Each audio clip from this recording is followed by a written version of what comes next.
자, 우리가 계속해서 말씀을 보고 있습니다.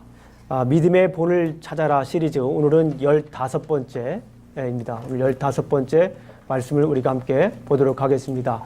자, 우리가 계속 15번째에서 머무르고 있는데요. 자, 누구의 믿음에 대해서 우리가 계속 살펴보고 있습니까? 모세의 믿음에 대해서 우리가 살펴보고 있습니다. 모세의 믿음.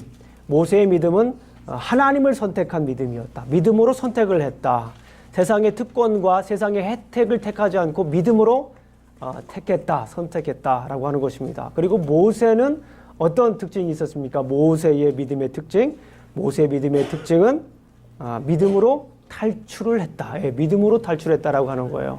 출애굽을 했다라고 하는 것입니다. 믿음으로 출애굽을 했다라고 하는 것입니다. 자, 오늘도 역시 모세의 믿음을 살펴보도록 하겠습니다. 오늘은 모세의 믿음 가운데 예배에 관한 것들을 한번 우리가 살펴보도록 하겠습니다. 모세는 믿음으로 예배를 드렸습니다. 자, 그러면 예배가 뭡니까? 예배에 대해서 우리가 한번 살펴보도록 하겠습니다. 예배가 뭐죠? 예배라고 하는 것은 하나님께 경배하는 거예요. 하나님께 경배하는 게 바로 예배입니다. 자, 우리 사전적인 의미를 한번 볼까요? 사전적인 의미를 보게 되면 거룩한 대상에 대한 존경을 나타내는 의식이다. 예, 거룩한 대상에 대한 존경을 나타내는 의식이다. 이렇게 얘기를 할 수가 있습니다. 영어로 보면 to honor or reverence as a divine being or supernatural power입니다. 그래서 이 신적인 존재에게, 아주 신령한 존재에게 경배하는, 예배하는 그런 것을 이제 예배라고 합니다. 자, 그러면 우리의 예배는 어떻습니까? 우리의 예배, 우리가 드리는 예배, 우리 한번 잠깐 생각해 보겠습니다. 이 시간에 우리는 어떤 마음으로 예배를 드리는가, 어떤 자세로 예배를 드리는가, 무엇으로 예배를 드리는가, 이 예배에 대한 어떤 생각을 가지고 있는가, 우리가 한번 잠깐 생각해 보기를 원합니다. 그리고 자, 오늘 중요한 것은 뭐냐면 오늘 본문에서 얘기하는 것은 모세의 예배는 과연 어떠했는가라고 하는 것을 우리가 한번 살펴볼 것입니다. 모세는 무엇으로 예배를 드렸고 또 그 모세가 예배를 드렸을 때 어떤 결과가 나타났는가라고 하는 것을 오늘 성경을 통해서 한번 살펴보도록 하겠습니다. 예배를 통해서 어떻게 예배를 드렸고 그 예배를 통해서 무엇이 나타났는가, 어떤 결과가 나타났는가를 우리가 함께 살펴보도록 하겠습니다. 자, 모세는요, 믿음으로 예배를 드렸습니다. 우리 한번 따라 보겠습니다. 믿음으로 예배를 드렸다. 예, 모세는 믿음으로 예배를 드렸습니다. 자, 그런데 이제 모세가 믿음으로 예배 드리기까지 참 어려운 일들이 있었습니다. 그 과정들 한번 살펴보면서 그 믿음이 얼마나 귀한 믿음이었는가를 우리가 한번 보도록 하겠습니다. 여러분들, 저 여쭤볼게요. 모세의 사명이 무엇이었습니까? 잘 아시는 것처럼 모세의 사명이 무엇이었죠? 맞아요. 출애굽하는 것입니다. 지금까지 우리 살펴봤지만 모세의 사명은 출애굽하는 거였습니다. 우리가 성경을 한번 찾아볼까요? 우리 어린이들도 한번 성경을 찾아보겠습니다. 우리 성경 출애굽기 3장 9절 10절 여러 번 읽었습니다. 우리가 모세의 사명이 무엇이었는가? 모세의 미션이 뭐였는가? What is Moses' mission toward Israel? 하나님으로부터 받은 모세의 사명이 무엇이었는가? 우리 한번 천천히 한번 말씀을 보도록 하겠습니다. 우리 9절 10절 3장 9절 10절입니다. 계속 찾을 테니까요. 거기다 이렇게 표시를 하면 좋겠습니다. 3장 9절 10절입니다. 시작. 이제 가라. 이스라엘 자손의 부르짖음이 내게 달하고 애굽 사람이 그들을 괴롭히는 학대도 내가 보았으니 이제 내가 너를 바로에게 보내어 너에게 내 백성 이스라엘 자손을 애굽에서 인도하여 내게 하리라. 이 모세의 사명은 뭐냐면 이스라엘 백성들을 애굽에서 이제 탈출을 해서 꺼내어서 약속의 땅 가나안 땅으로 인도하는 것이 모세의 사명이었습니다. 모세가 정말 너무나도 귀한 사명을 받고서 어떤 태도를 가졌을까요? 여러분들 하나님께서 나타나셔가지고 여러분들에게 사명을 주셨어요. 근데 그 사명이 나라를 구하는 사명입니다. 뭐 조그만한 사명도 아니고 굉장히 큰 사명입니다. 아마 저에게 하나님께서 그런 사명을 주셨다고 그러면 저는 굉장히 힘들었을 것 같아요. 저 좀 하기 쉽지 않습니다. 예, 쉽지 않아요. 그렇게 얘기했을지도 모르겠어요. 솔직히 말씀을 드리면. 이 모세도 마찬가지입니다. 모세도 처음에 이야기를 듣고서 많이 힘들었던 것 같아요. 자세한 내용이 있지만 조금 더 건너뛰어서 우리 4장으로 한번 가보겠습니다. 4장 1절을 한번 보겠습니다. 모세가 이 사명을 받고서 얼마나 힘들었는가 우리 볼 수가 있어요. 모세가 처음부터 그렇게 믿음이 충만했던 사람이 아닙니다. 네, 모세도 많이 힘들었어요. 그 사명을 받고서. 자, 4장 1절 우리 한번 큰 목소리로 한번 읽어보겠습니다. Exodus chapter 4 verse 1입니다. 우리 한번 좀 읽어보겠습니다. 시작. 모세가 대답하여 이르되 그러나 그들이 나를 믿지 아니하며 내 말을 듣지 아니하고 이르기를 여호와께서 내게 나타나지 아니하셨다 하리라. 모세가 얘기를 하는 거예요. 제게 그런 능숙히 말씀을 드리면 내 말을 듣지 않을 텐데 어떻게 제가 가서 그 이스라엘 백성들을 출애굽시킵니까? 라고 하니까 하나님께서 모세에게 보여줘요. 모세에게 말로 이렇게 하니까 모세가 힘들고 어려워하니까 모세에게 능력을 보여주십니다. 우리가 잘 아는 것처럼 지팡이가 있지 않니? 그 지팡이를 어떻게 하라고 해요? 지팡이를 던지라. 그러면 지팡이가 뭐가 되는 거예요? 잘 아시는 것처럼 뱀이 돼요. 그 지팡이를 잡으면 뭐가 돼요? 다시? 나무가 되는 겁니다. 그 기적을 보여주십니다. 그리고 손을 넣어봐라. 손을 넣어봐라. 그러니까 어떻게 돼요? 손이 품에 넣었다가 꺼내니까 어떻게 됩니까? 문변 나왔다가 또 생기다 나왔다. 이런 거를 직접 보여주십니다. 하나님께 능력을 보여주시는 거예요. 자, 내가 이렇게 능력 있는 사람이니까 나를 믿고 뭐 하라고 하는 거예요? 가서 바로에게 믿음으로 당당하게 얘기하라고 그러는 거예요. 이게 지팡이를 딱 잡으니까 뱀이 돼요. 다시 지팡이를 놓으니까 또 나무가 돼요. 손에 나병이 있어 가지고 그러니까 상 나아요. 이거는 기적이지 않습니까? 하나님께서 그거를 이야기로 들려주신 것이 아니라 하나님께서 직접 얘기를 했어요. 여러분 같으면 그런 기적을 경험하고 나시면 어떻게 하시겠어요? 그래도 마음에 생겨가지고 그래요. 내가 힘은 없지만 하나님께서 이런 기적을 내 앞에서, 내 눈앞에서 이렇게 보여주시니까 제가 한번 가보겠습니다 라고도 했을지도 모르겠어요. 우리 성도님들 아마 그렇게 했을 거라 저는 믿습니다. 그런데 모세는 그러지 않았어요. 우리 한번 10절 보겠습니다. 4장 10절 한번 보겠습니다. 시작. 모세가 여호와께 아뢰되 오 주여 나는 본래 말을 잘하지 못하는 자니다. 주께서 주의 종에게 명령하신 외에도 역시 그러외다. 나는 입이 뻣뻣하고 혀가 둔한 자니라. 아마도 모세는 말을 잘하지 못했나 봐요. 잘했는지 못했는지는 확실히 모르지만 본인이 생각할 때 말을 잘하지 못했다라고 생각을 한 것 같아요. 둔하다라고 하는 거예요. 둔하다. 그리고 뻣뻣하다. 이 말은 말하는 데에 굉장히 어려움이 있었던 것 같습니다. 저는 말도 못하는 사람인데 어떻게 가서 그 이스라엘 백성들을 바로 앞에 가 당당히 서가지고 오라고 얘기를 합니까? 제가 어떻게 설득을 합니까? 바로를 제가 어떻게 설득을 합니까? 말도 못하는 제가, 설득력도 없는 제가 이런 얘기를 하니까 하나님께서 이르시기를 11절 말씀에 여호와께서 그에게 이르시되 누가 사람의 일을 지었느냐? 누가 말 못하는 자나 못 듣는 자나 눈 박는 자나 맹인이 되게 하였느냐? 나 여호와가 아니냐? 그러니까 네가 가서 하나님 말씀을 전하라 얘기를 합니다. 13절 말씀을 보니까 모세가 이르되 오 주여 보낼 만한 자를 보내소서. 저는 이해가 됩니다. 이스라엘 백성들을 끄집어내야 되는 큰 사명이 있잖아요. 그러니까 아무리 생각을 해봐도 부족한 거예요. 보낼 만한 사람을 보내세요.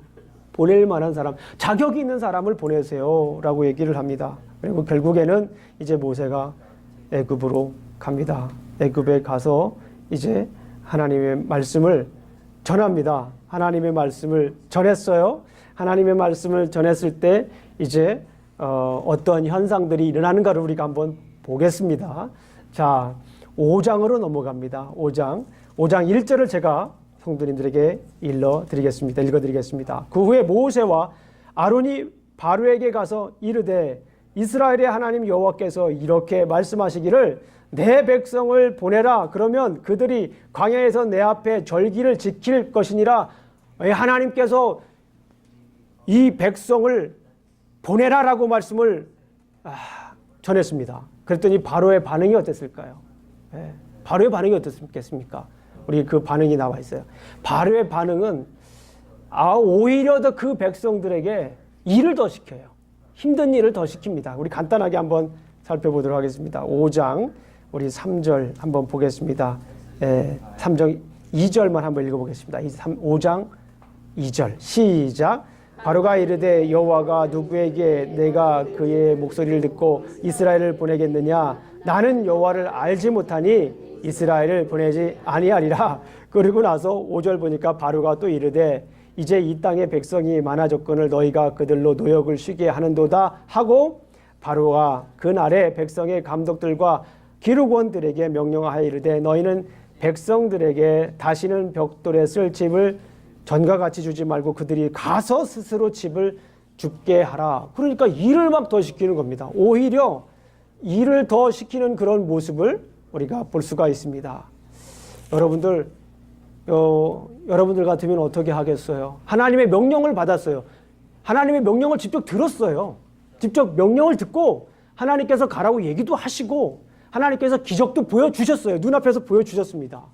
그런데 막상 눈앞에 현실에 다가보니까 어려운 일에 부딪힙니다. 이 바로는 하나님이 누구냐고 그러기를. 하나님이 누구냐? 내가 보낼 수 없다. 이 사람들 다 가면 누가 이 일을 감당하냐? 보낼 수 없다. 라고 이야기를 합니다. 얼마나 힘들겠어요. 예, 그래서 모세가 이야기를 듣고 또 마음이 괴롭습니다. 이게 사람이에요. 어쩔 수가 없습니다. 하나님의 음성을 듣고 하나님께 그 사명을 들었음에도 불구하고 소명이 있어요. 사명도 있습니다. 그런데 감당하기 힘든 어려운 일을 만났을 때 우리는 좌절합니다. 힘들어요. 이게 사람이에요. 이걸 가지고 우리가 내가 믿음이 없다 그렇게 생각할 수도 있지만 이게 사람입니다. 그런데 그 백성을 그 사람을 하나님께서 어떻게 이끌어가는지 우리가 한번 보겠습니다. 자, 이런 얘기를 들었음에도 불구하고 모세는 5장 22절을 한번 제가 읽어드릴게요. 모세가 여호와께 돌아와서 아뢰되 주여 어찌하여 이 백성이 학대를 당하게 하셨나이까? 어찌하여 나를 보내셨나이까? 꿈쩍도 안 하죠. 바로는 꿈쩍도 안 하니까 하나님에게 다시는 불평합니다. 하나님 나 힘들어요. 왜 나를 보내셨습니까? 왜 나를 그곳에 보내셨습니까? 그때에 하나님께서 이 모세를 다시 한번 더 불러서 모세가 누구인지 하나님이 누구인지 다시 한번 말씀해 주세요. 여러분들 힘들고 어려울 때가 있을 거예요. 신앙생활하다 보게 되면 내가 지금 뭐 하나? 정말 그럴 때 있어요. 내가 지금 뭐 하고 있나? 그럴 때 굉장히 위험한 때예요. 교회는 계속 다니고 있다니까요. 찬양은 계속해요. 신앙생활 계속합니다. 주위 소그룹도 하고 남들이 볼 때는 정말 신앙생활 잘하는 것처럼 보여요. 그런데 스스로 내가 그런 생각이 들 때 내가 지금 뭐 하고 있지? 교회는 다니고 있는 것 같은데 신앙이 굉장히 좋은 것 같은데 나 스스로 그런 생각이 들 때가 있어요. 내가 지금 뭐 하고 있지? 내가 누구이지? 하나님이 나에게 주신 사명이 뭐지? 이런 생각이 들 때가 있어요. 그리고 더군다나 어떤 때는 그것이 좀 지나고 나면 어떻게 됩니까? 두려워요. 오히려 그것 때문에 더 두렵습니다. 신앙생활 제대로 하시는 분들은 그것 때문에 더 두려워요. 그래서 무기력해지는 때가 있습니다. 뭐 한다고요? 무기력해져요. 신앙생활 잘하다가도 갑작스럽게 무기력해질 때가 있습니다. 자기가 해야 될 일이 너무 커서 혹은 내가 지금 무엇을 해야 되는지 몰라서. 자, 그럴 때일수록 우리가 하나님의 음성을 다시 들어야 됩니다. 하나님께서 나에게 들려주시는 음성이 있어요. 옆에 있는 사람을 통해서 들려주시기도 하고 우리에게 가장 안정적인 건 뭐냐면 성경을 읽을 때, 성경 공부할 때. 저는 성경 공부를 인도하면서 가장 보람된 때가 그때예요. 성경 공부 끝나고 어떤 분들은 항상 저에게 피드백을 해주시는 분들이 있어요. 목사님, 제가 고민하던 거 있었는데 오늘 말씀을 통해서 해결이 됐습니다. 이런 분들 참 귀하죠. 고민하던 것이 있었는데 좌절했었는데 그 말씀을 듣고 해결이 됐대요. 얼마나 귀합니까? 자, 오늘 모세도 그런 장면이 있습니다. 모세가 너무 힘들어요. 사명은 압니다. 사명을 알지 못하는 게 아니에요. 너무나 힘들었습니다. 그런데 하나님께서 이 모세를 다시 부르십니다. 힘들어하고 불평하고 하나님 보낼 만한 자를 보내세요. 왜 나 같은 사람 보냅니까? 하나님 나를 왜 보내셨습니까? 이렇게 하는 모세에게 하나님께서 나타나셔서 다시 한 번 더 모세를 부릅니다. 두 번째 모세를 부르는 장면이 6장 4절부터 나옵니다. 자, 6장 4절, 5절을 제가 읽어드리겠습니다. 여러분들 여기다 밑줄을 치셔야 돼요. 6절부터 8절까지는 더 귀합니다. 가나안 땅 곧 그들이 거류하던 땅을 그들에게 주기로 그들과 언약하였더니 이제 애굽 사람이 종으로 삼은 이스라엘 자손의 신음소리를 내가 듣고 나의 언약을 기억하노라 하면서 이제 하나님께서 모세에게 말씀하십니다. 그러므로 이스라엘 자손에게 말하기를 나는 여호와라. I am the Lord. 예, 나는 여호와라. 그리고 여기에다가 이제 우리 성경에 나와 있지 않지만 제가 먼저 한글로 영어로 읽어드릴게요. 나는 여호와라. 내가 애굽 사람의 무거운 짐 밑에서 누구를 너희를 빼내며 여기다가 너희에다가 밑줄을 치우세요. 동그라미를 치든지 너희를 빼내며 그들의 노역에서 너희를 여기 너희에다가 밑줄을 치세요. 너희를 건지며 편팔과 여러 큰 심판으로서 들로서 너희를 속량하며 밑줄을 치세요. 너희에다 동그라미를 치시든가. 자, 너희를 내 백성 삼고 동그라미 나는 너희 여기 동그라미 하나님이 되리니 나는 애굽 사람의 무거운 짐 밑에서 너희를 빼낸 너희의 하나님 여호와인 줄 너희가 알지라. 예. 영어로 읽어보면 I am the Lord and I will bring you but from under the yoke of the Egyptians. I will free you. 여기 you에다가 밑줄을 치세요. 그리고 거기다가 누구의 이름을 집어넣는 거예요? 자기의 이름을 짓는 거예요. 자기의 이름을 넣는 겁니다. 그러므로 이스라엘 자손에게 말하기를 나는 여호와라. 내가 애굽 사람의 무거운 짐 밑에서 누구를? 우리 성도님들의 이름을 넣어서 너를 I will free you. 너를 내가 자유롭게 했다. 속량했다. 그런 말씀. 하나님께서 모세를 특별히 지명하셔가지고 말씀하시는 거예요. 너희를. 우리 한번 여기다가 8절 8절을 다 같이 한번 읽어보겠습니다. 시작. 내가 아브라함과 이삭과 야곱에게 주기로 맹세한 땅으로 너희를 인도하고 그 땅을 너희에게 주어 기업을 삼게 하리라. 나는 여호와라 하셨다 하라. 예, 하나님 우리가 힘들고 지치고 어려울 때 내가 누구인가 힘들 때가 있어요. 혼란스러울 때가 있습니다. 그리고 내가 너무 좌절될 때 또 어떤 때는 하나님이 누구인가 이런 어려움이 있을 때 이 성경을 피세요. 모세처럼. 모세도 그러고 보면 우리와 비슷해요. 우리도 그냥 불평하고 불만하고 좋은 일이 있으면 할렐루야지만은 조금 어려운 일이 있으면 그냥 막 힘들어가지고 그냥 굴로 들어가고 그렇잖아요. 예. 자기의 섬으로 막 떠나고 나 찾지 마. 그러고서 섬으로 떠나잖아요. 우리가 동굴 만들어 놓고 동굴 속으로 들어오고 누구 들어오면 화살로 쏠라고 그러고 그럴 때 우리가 어떻게 됩니까? 내가 누구인가 하나님이 누구인가를 우리가 확실히 알아야 돼요. 그 내가 누구이고 하나님이 누구인가를 확실히 알게 해주는 그 말씀이 바로 이 말씀이에요. 출애굽기 6장에 있는 말씀. 이 말씀을 마음에 새기면서 계속 하나님께 부르짖으세요. 그럼 하나님께서 내가 누구인지 다시 알려주시고 하나님이 누구인지 우리가 알 수가 있습니다. 자, 모세는요, 사실 대단한 사람이잖아요. 만약에 우리 성도님들 여기 계신데 제가 볼 때 적어도 우리 성도님들께서 힘들고 어려운 일이 있어요. 하나님께서 나타나셔가지고 내가 너희를 구속해주고 내가 너에게 힘주고 내가 너를 건져내리라. 걱정하지 마라. 어디로 가지 내가 너와 함께 할 것이다. 라고 이렇게 얘기를 하면은 아멘 할렐루야 하면서 그냥 적어도 일주일은 간다는 거예요. 적어도 일주일은 가는데 모세는 일주일도 안 갔어요. 우리 한번 12절 보겠습니다. 12절 시작. 모세가 여호와 앞에 이르되 이스라엘 자손도 내 말을 듣지 아니하였거든 바로가 어찌 들으니까 나는 입이 둔한 자리다. 그러니까 적어도 우리는 모세보다 나을 수 있어요. 그죠? 모세마저도 정말 힘들어서 이 정말 힘든 사명을 감당하기 힘든 어려운 상황에 지금 모세가 있습니다. 예. 그런데 하나님께서 가만히 생각을 해보니까 모세를 이렇게 하는 것보다 더 큰 능력을 보여주겠다 하신 것 같아요. 모세가 믿음을 가질 수 있도록 하나님께서 모세에게 다시 한 번 더 보여주고자 하시는 말씀이 있었어요. 모세에게 들려주었지만 이제는 모세에게 보여줍니다. 하나님께서. 우리도 이제 그러지 마세요. 우리는 하나님 보여주세요. 막 그렇게까지 하지 마시고 하나님의 음성이 들리면 바로 하세요. 근데 모세는 하나님의 음성 듣고도 부족했어요.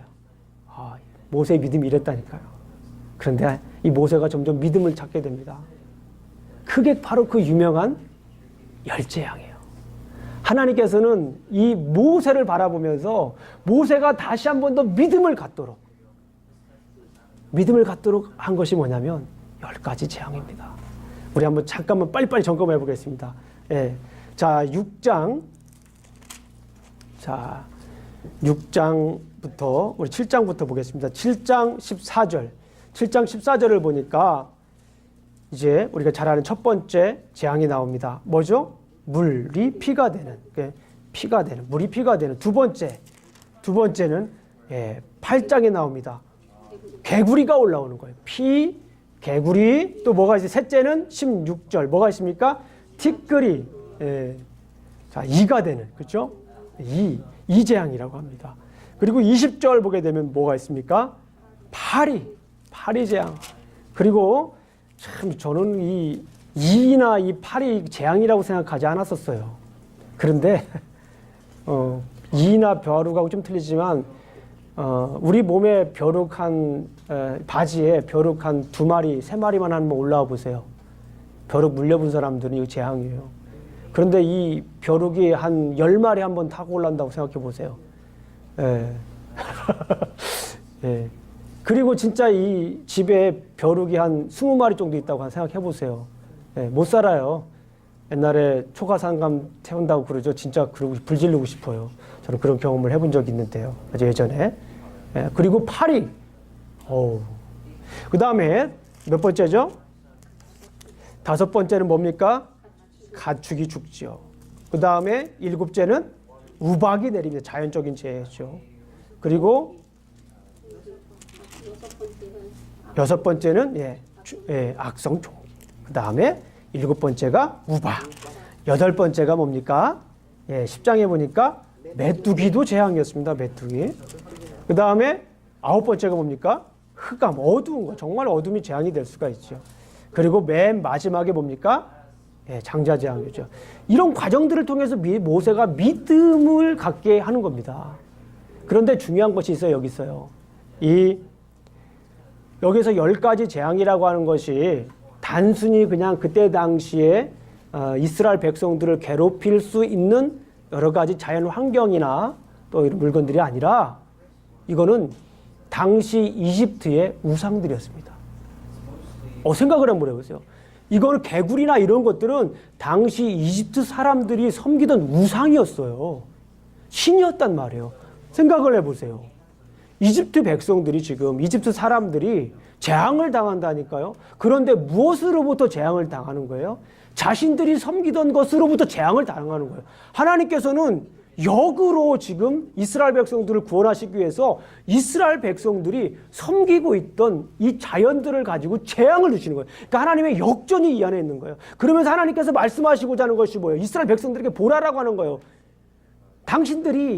너네들이 그토록 섬기고 있었던 이스라엘 백성들뿐만 아니라 이집트 사람들이 그토록 섬기고 있었던 우상 자체가 너희들에게는 재앙이라고 하는 거예요. 우상이 뭐가 됐다고요? 재앙이 됐다라고요. 그걸 눈앞에서 지금 보여주고 있는 거예요. 그토록 따랐던 것이, 그토록 섬겼던 것이, 그토록 예배드렸던 것이, 그토록 절기를 지켜가서 예배를 지렸던 그 대상들에게 오히려 재앙이 됐다라고 하는 거예요. 천지를 지으신 하나님께서 오히려 그 자연의 주인이시라고 하는 것을 여기에서 보여주고 있다라고 하는 거예요.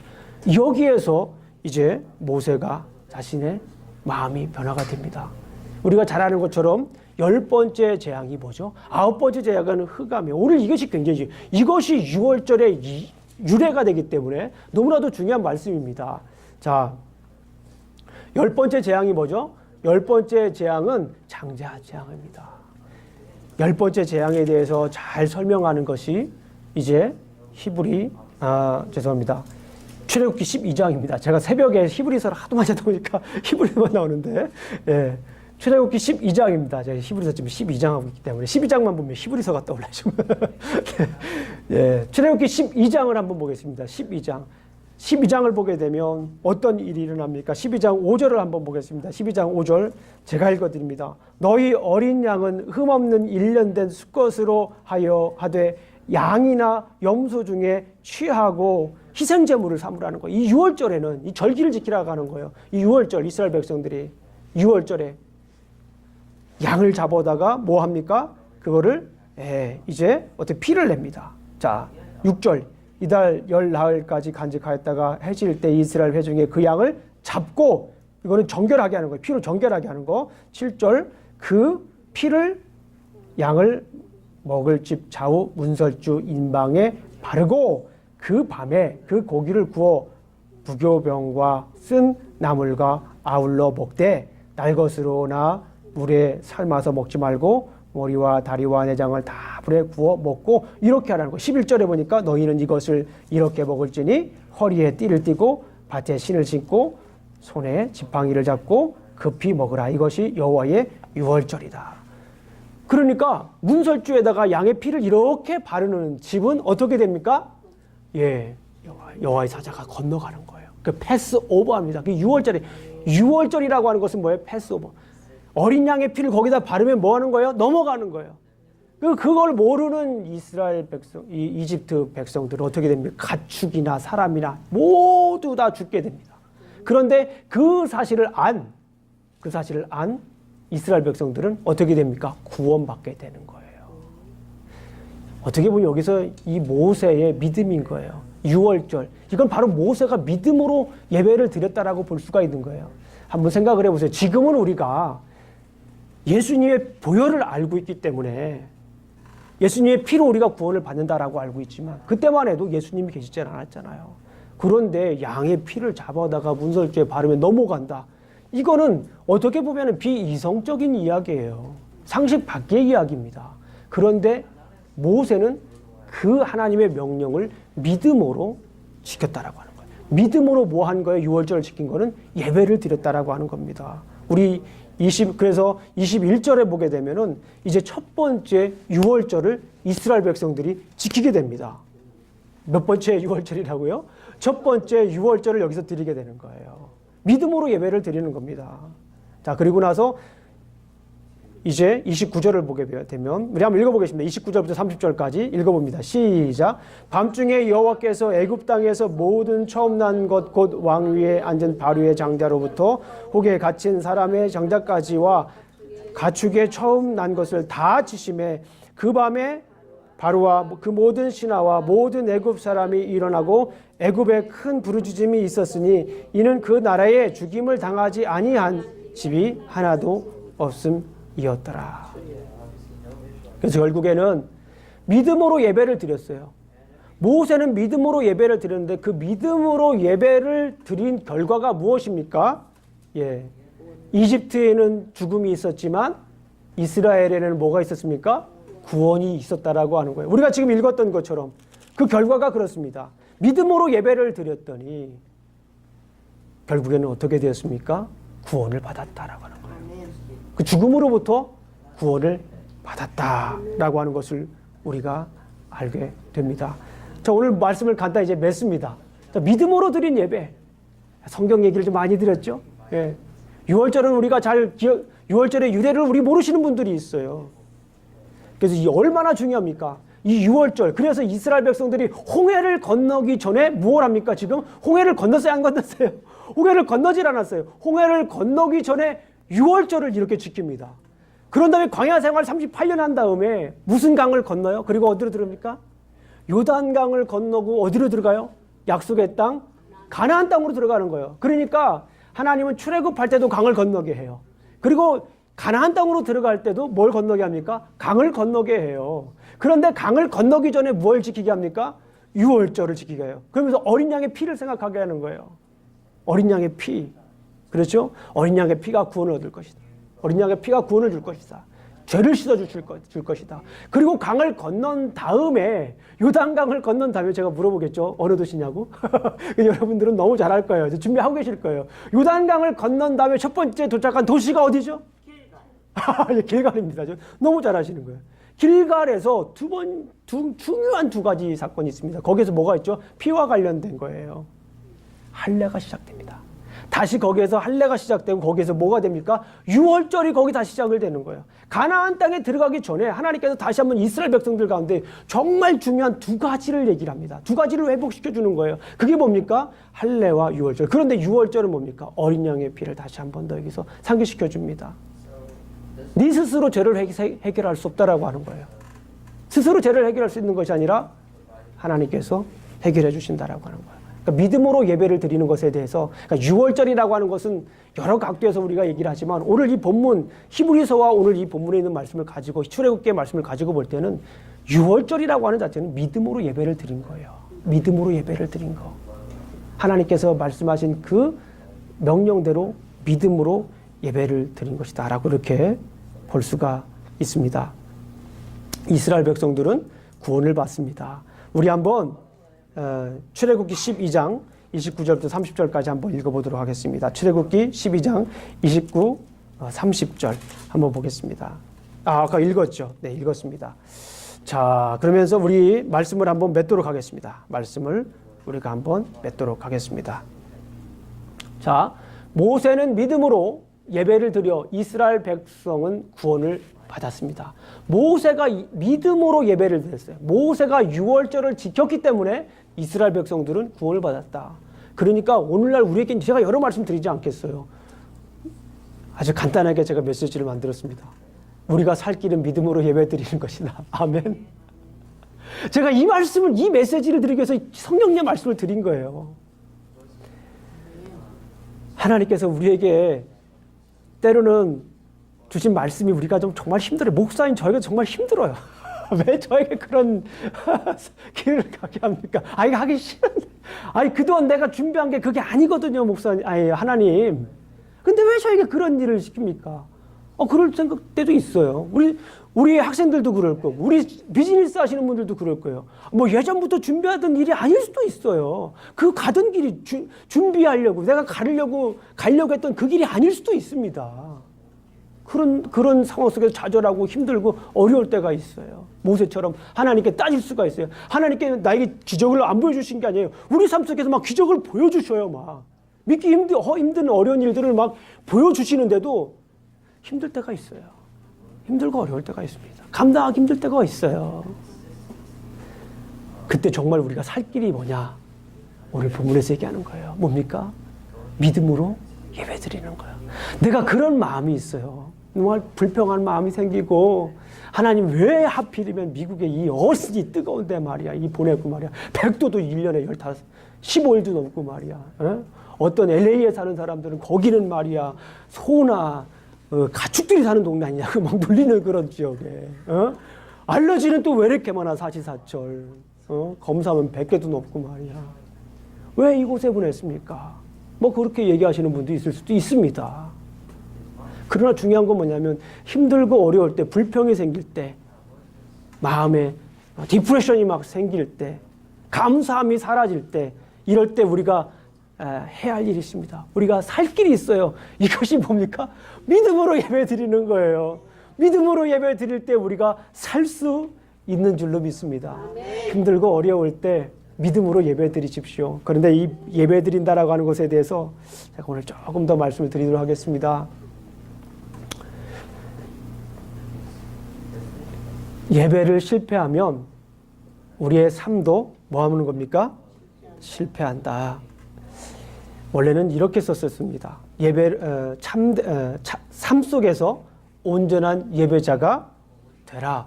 이렇게 제가 메시지를 만들었어요. 근데 이 메시지는 우리가 너무나도 많이 듣는 메시지예요. 그래서 이걸 좀 더 바꿔서 한번 얘기를 드렸습니다. 예배를 실패하면 우리의 삶도 실패하는 거예요. 온전한 예배자가 되라고 하는 말보다 좀 더 강력한 메시지라고 생각이 듭니다.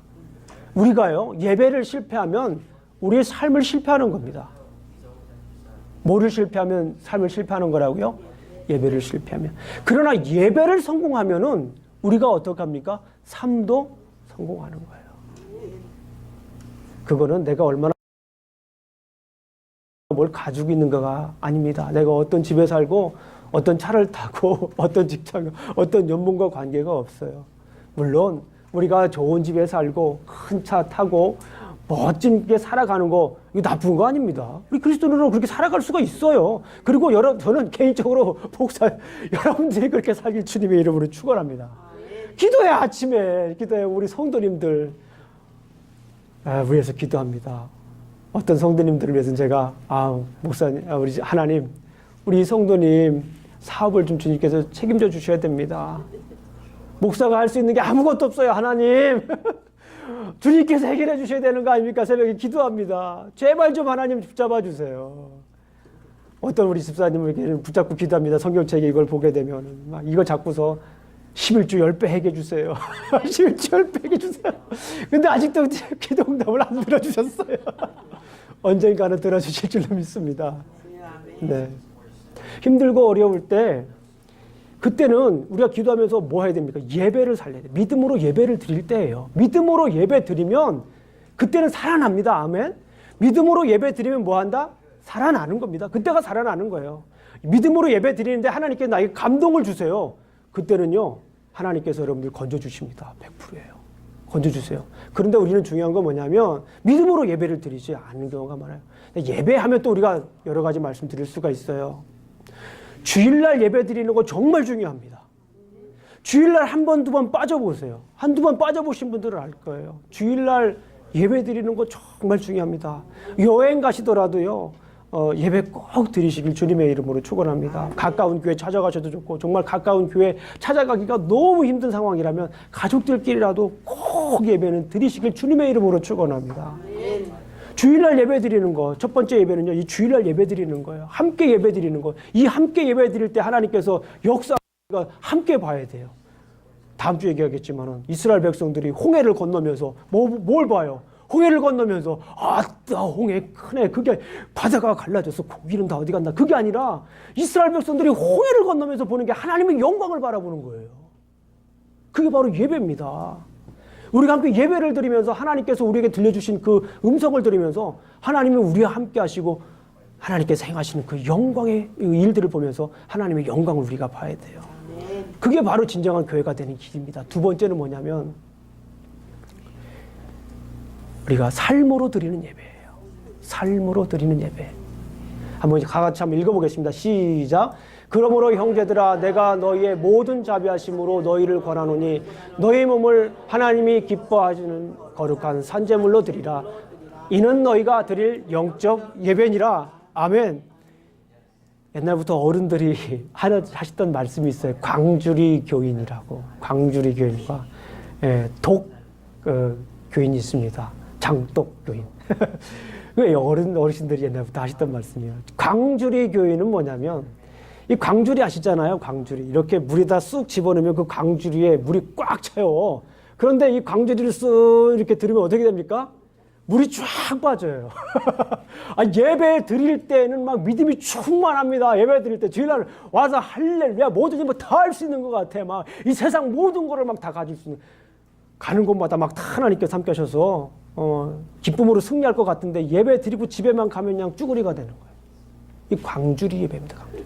삶 속으로 들어가면 예배는 충만하지 않고 믿음은 충만하지 않고 그냥 자기 성질로 살아가시는 분들이 있어요. 자기 감성대로 살아가시는 분들.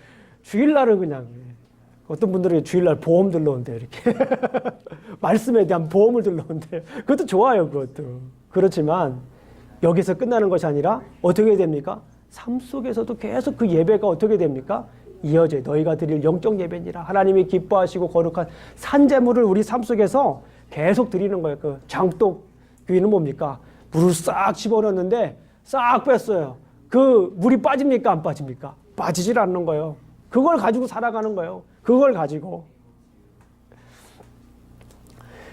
자, 우리 사랑하는 성도님들, 우리 삶 속에서도 계속 그 예배가 이어지시기를 주님의 이름으로 축원합니다. 예배 다음에 예배가 있어요. 우리가 예배하는 예배 다음에 예배가 있어요. 그건 뭐냐면 우리 삶 속에서 우리 이 주일날 함께 드리는 그 예배 후에 또 다른 예배가 있어요. 우리 삶 속에서 드리는 예배. 뭐 잘 아시는 것처럼 늘 말씀드리지만은 우리 직장 다니시는 분들은 직장이 바로 뭡니까? 예배당이에요. 직장이 예배당이에요. 그렇게 생각해 보세요. 내가 지금 직장에 다니는데 이 직장이 예배당이다. 생각을 해보세요. 이 직장이 교회다. 생각을 해보세요. 어떻겠습니까? 직장 상사에게 굉장히 인정받아요. 머지않아서 보스가 될 줄 믿습니다. 내가 다니는 교회가, 내가 다니는 직장이 교회로 생각을 해보세요. 교회라고. 비즈니스가 교회라고 생각해보고. 우리 집에서 주부들도 이렇게 밥을 하면서도 예배를 드릴 수가 있는 거예요. 밥을 지으면서도. 우리 비즈니스 하시면서 만나는 사람들마다 우리 예배에서 예배 드리는 마음으로, 전도하는 마음으로, 함께 찬양하는 마음으로 예배자의 모습을 함께 보세요. 달라집니다. 우리의 삶 속에서도 온전한 예배가 되시기를 주님의 이름으로 축원합니다. 모세의 예배는 믿음으로 드리는 예배였습니다.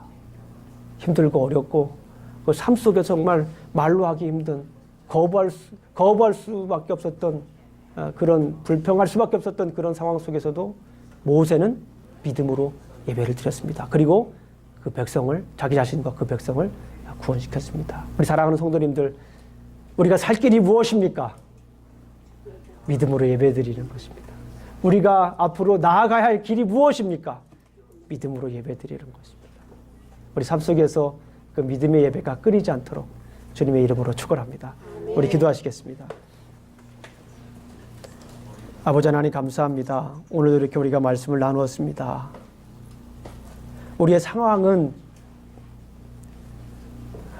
불평해야 될 상황이고, 우리의 상황은 감사할 수 없는 상황이지만, 그런 상황이 있을 수도 있지만, 그럼에도 불구하고 믿음으로 예배드리게 하여 주시옵소서. 오늘 우리가 알았습니다.